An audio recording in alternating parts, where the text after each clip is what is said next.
Lutuan ko ng quesadilla si Ronnie. Request niya for dinner.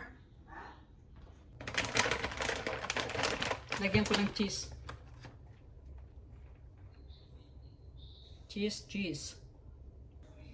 Magluto ng quesadilla na request ni Ronnie. Kumusta nga pala kayo mga idol? Gusto ng mga bata na hapunan ngayon.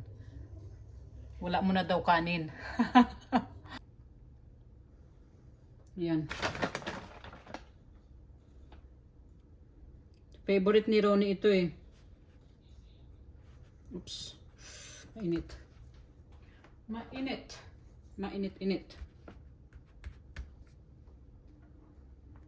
Oops. Ayan.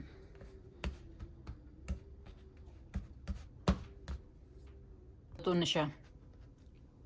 Luto na yung cheese. Tunaw na. Pwede na yan.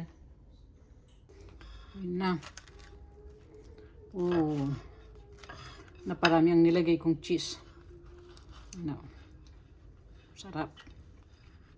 Kain tayo.